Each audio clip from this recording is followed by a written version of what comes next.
किसी जंगल में एक सियार रहता था। एक दिन भोजन की तलाश में जब वह जंगल में भटक रहा था तो उसकी नज़र चूहों के एक ऐसे झुंड पर पड़ी जिसका नेतृत्व एक हष्ट-पुष्ट चूहा कर रहा था। भूख से व्याकुल उस सियार ने उन्हें देखकर सोचा, मैं इन पर झपट सकता हूँ, लेकिन इस तरह तो एक ही चूहा हाथ आएगा, बाकी तो भाग जाएंगे। हाँ, अगर सूझबूझ से काम लूं तो कई दिनों के खाने का इंतजाम हो सकता है। ऐसा सोचकर उस सियार ने उन चूहों का उनके बिल तक पीछा किया। जब वे सब बिल में घुस गए तो सियार बिल के बाहर एक पैर पर खड़ा हो गया। उसने अपना मुंह खोल लिया और चेहरा सूरज की ओर कर लिया। कुछ देर बाद जब चूहे बाहर निकले तो उन्हें सियार को उस हालत में खड़ा देखकर बड़ा आश्चर्य हुआ। चूहों के मुखिया ने उससे पूछा, महाशय, आप एक पैर पर क्यों खड़े हैं? उस धूर्त सियार ने कहा, यदि मैं अपने चारों पैर धरती पर टिका दूंगा तो यह धरती मेरा बोझ संभाल नहीं पाएगी। चूहों के सरदार ने पूछा कि पर यह आपका मुंह खुला हुआ क्यों है? सियार बोला, हवा खाने को।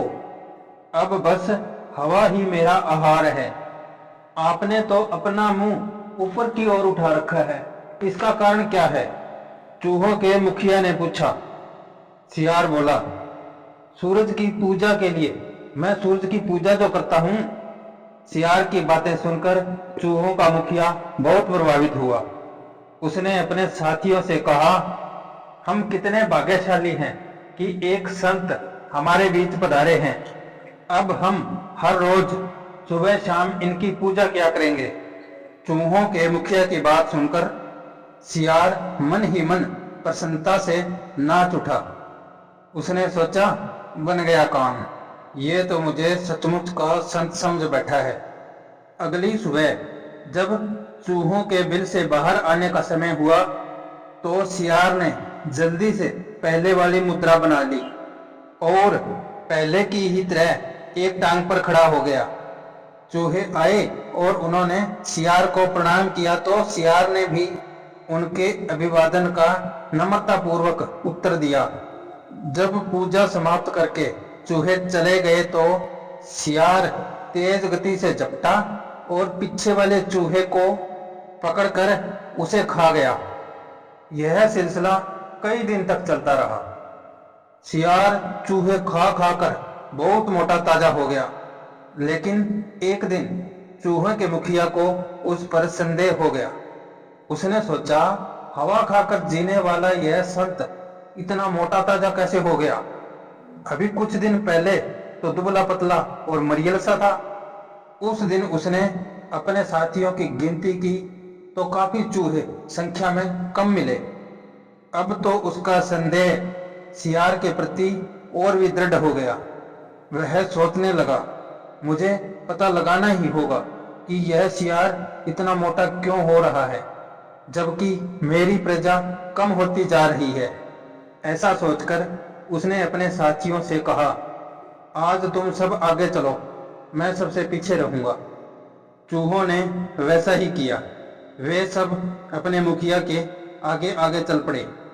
सबसे पीछे चलता हुआ चूहों का मुखिया सतर्क था। वह सोच रहा था, यदि मेरा अनुमान सत्य है तो अब वह मुझ पर हमला करेगा, लेकिन इस बार मैं उसे चटी का दूध याद करा दूंगा। चूहों के मुखिया का अनुमान सही सिद्ध हुआ। सब चूहे आगे निकल गए और पीछे सिर्फ उनका मुखिया रह गया तो शांत मुद्रा में खड़े सियार ने अचानक झपट्टा मारा, किंतु मुखिया तो पहले से ही सावधान था। उसने झुककर वार बचाया और कूदकर सियार के ऊपर चढ़ गया। अगले ही पल उसने अपने पैने दांत गहराई तक सियार की गर्दन में गड़ा दिए। सियार ने उसे झटक कर गिराना चाहा, किंतु मुखिया बुरी तरह से उसकी गर्दन के चिपटा हुआ था, अतः वह उसे नीचे गिराने में कामयाब रहा। कुछ ही देर में उसने सियार की गर्दन चबा डाली। कंठ नली टूटते ही सियार की मृत्यु हो गई। सियार की मृत्यु होते ही सभी चूहे वापस आ गए। वे सब सियार के मुर्दा शरीर पर पिल पड़े और उस दिन उन्होंने एक शानदार दावत उड़ाई। दोस्तों, इस कहानी से हमें यह शिक्षा मिलती है कि परिश्रम से की गई कमाई ही फलीभूत होती है।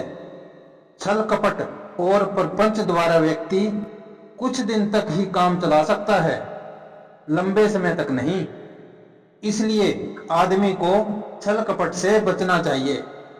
अगर यह कहानी आपको पसंद आई हो तो लाइक, शेयर और सब्सक्राइब करना ना भूलें। धन्यवाद। आपका दिन शुभ हो।